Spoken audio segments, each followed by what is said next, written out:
सिडको त्यांचे शिक्के परत घेणार का? या जमिनी तात्काळ डिनोटिफाईड करणार का?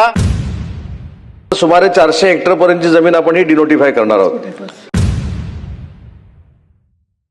उपसचिव दर्जाच्या अधिकाऱ्याची नेमणूक यात समन्वयक म्हणून करणार का? तो अधिकारी जो आहे तो नक्की सिडकोकडनं नेमण्यात येईल.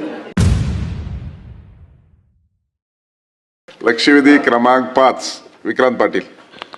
सन्माननीय सभापती महोदय, पनवेल तालुक्यातल्या गोरगरीब शेतकऱ्यांच्या एका जिव्हाळ्याच्या प्रश्नासंदर्भातली ही लक्षवेधी आहे.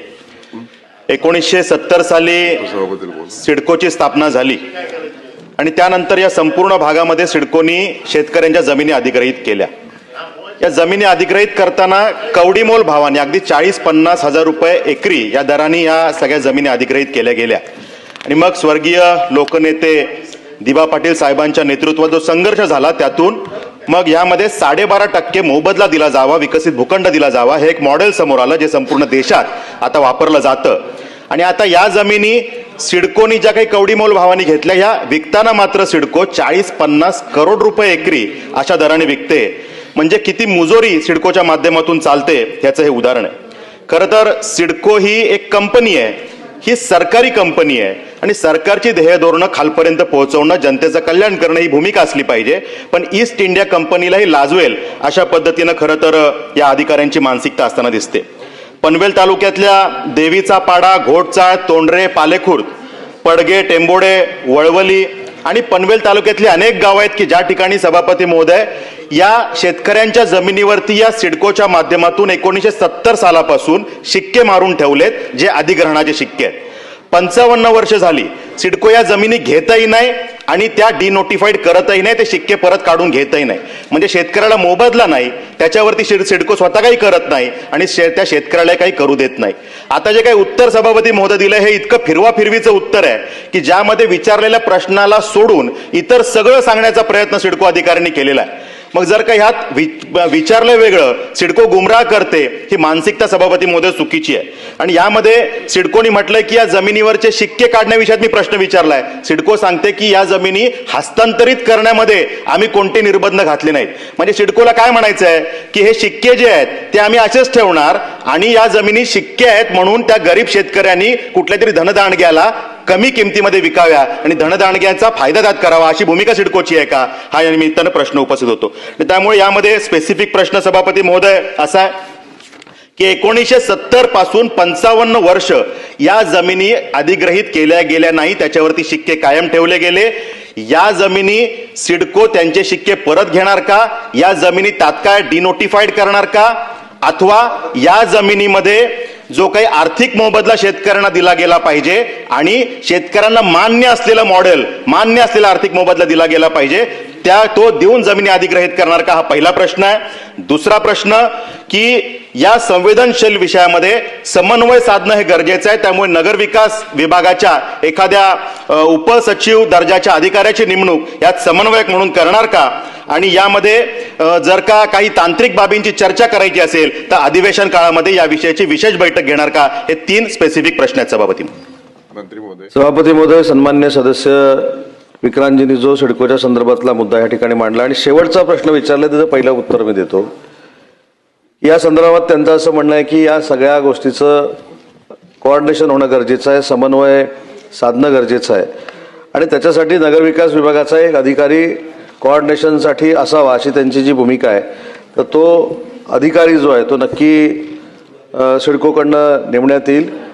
परंतु थोडी पार्श्वभूमी देखील लक्षात घेणं गरजेचं आहे की 1970 सालामध्ये सिडकोची स्थापना झाली आणि सिडकोची स्थापना झाल्यानंतर या प्रकल्पामध्ये 95 गावांची जमीन ही अधिसूचित करण्यात आली. त्याच्यामध्ये पनवेल तालुका 38 गावं, उरण तालुका 28 गावं, ठाणे तालुका 29 गावं अशी 95 गावं त्याच्यामध्ये होती. आणि ही गावं ज्यावेळी अधिसूचित झाली त्यावेळी 1894चा जो कायदा आहे त्या पद्धतीनं 29 महसूल गावं जी आहेत ही पनवेलच्या महानगरपालिकेच्या क्षेत्रातली होती. सन्माननीय सदस्यांनी स्पेसिफिक असा एक प्रश्न विचारलाय की याच्यातली गावं आपल्याला नोटिफाय करायची आहेत, पण नोटिफाय करत असताना मी सभागृहामध्ये त्यांना आश्वासित करू इच्छितो की देवीचा पाडा, चाळ, तोंडरे आणि पालेखुर्द ही 4 गावं डिनोटिफाय करण्याचा निर्णय सिडकोनं घेतलेला आहे. त्याचा प्रस्ताव देखील महाराष्ट्र शासनाकडे आलेला आहे आणि त्याच्यावरची अंमलबजावणी तात्काळ करण्याच्या सूचना दिल्या जातील. मग हे 4 गावं जी आहे त्याची जमीन किती असू शकते, तर सुमारे 400 हेक्टरपर्यंतची जमीन आपण ही डिनोटिफाय करणार आहोत. आणि उर्वरित जमीन जी आहे ती 1894च्या कायद्याप्रमाणे जरी आपण घेतलेली असली तरी देखील काही जमिनी या 5 वर्षापर्यंत जर आपण त्याचे पैसे देऊ शकलो नाहीत किंवा त्याच्यावर कुठचीही कार्यवाही करू शकलो नाही तर 2013चा ऍक्ट डोळ्यासमोर ठेवून त्याच्यावर आपण कारवाई करू शकतो, त्याची अंमलबजावणी करू शकतो आणि ती अंमलबजावणी करण्याच्या सूचना देखील सन्माननीय सदस्यांनी ज्या पद्धतीच्या तिथल्या शेतकऱ्यांच्या भावना मांडल्या त्याला डोळ्यासमोर ठेवून नक्की हा जो काही 2013चा कायदा आहे त्या पद्धतीनं शेतकऱ्यांचं नुकसान होणार नाही अशा पद्धतीची भूमिका घेऊन त्याच्यामध्ये अंमलबजावणी केली जाईल. एकच फक्त थोडं करेक्शन मी करतो की शेवटी सिडको ही स्वायत्त संस्था आहे आणि सिडको ही स्वायत्त संस्था असताना देखील ती अधिनियमाप्रमाणे चालते, कायद्याप्रमाणे चालते. त्याच्यामुळं कुठेही शेतकऱ्यांना त्रास द्यायचा उद्देश याच्यामध्ये येतच नाही. पण अजून एक जाणीवपूर्वक या ठिकाणी सांगेन की या सिडकोचा विभाग ज्यावेळी विद्यमान उपमुख्यमंत्री आदरणीय एकनाथ शिंदे साहेबांच्या अखत्यारीमध्ये आला त्यावेळी अफोर्डेबल हाऊसिंगची जी फार मोठी योजना या सिडकोमध्ये आली ज्याचा उल्लेख शिंदेसाहेब आपण केला आणि त्याची बैठक देखील आपण पुढच्या आठवड्यामध्ये लावणार आहोत. याचा फायदा नक्कीच लोकांना झालेला आहे हे आपल्याला मान्य करावं लागेल. आता 12.5% द्यायचा की अफोर्डेबल हाऊसिंग सिडकोची जी घरं येत आहेत त्याचा फायदा असं म्हटलं मी. सन्मान्य सदस्यांचा मुद्दा असा आहे की 12.5%ची अंमलबजावणी करायची की 22.5%ची अंमलबजावणी करायची. तर 1894च्या कायद्यानं 12.5%ची अंमलबजावणी करायची आहे.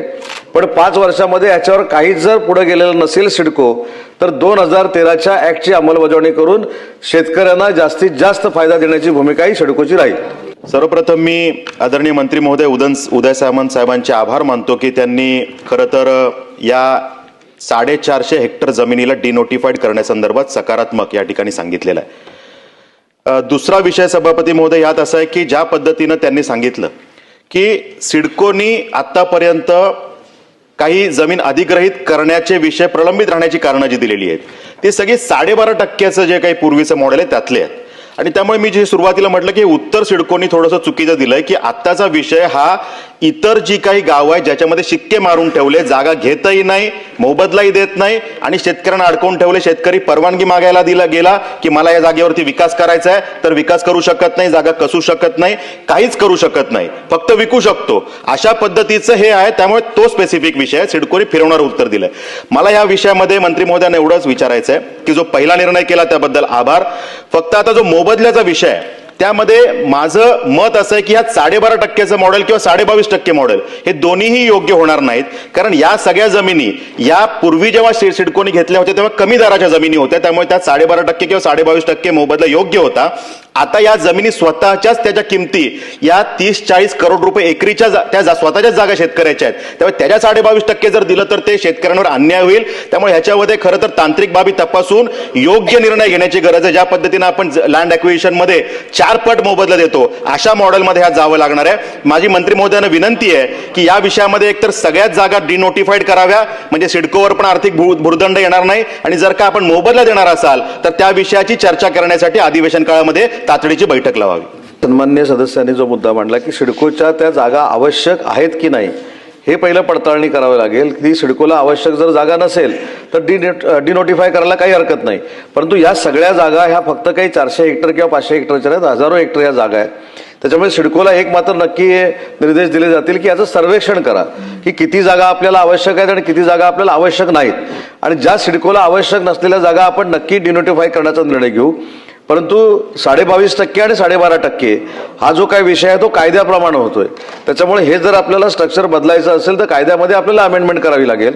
त्याच्यासाठी देखील काही गोष्टींचा तपास करणं गरजेचं आहे आणि तो तपास सिडकोकडनं नक्की केला जाईल. शेतकऱ्यांवर अन्याय होणार नाही हीच भूमिका शासनाची आणि सिडकोची राहील.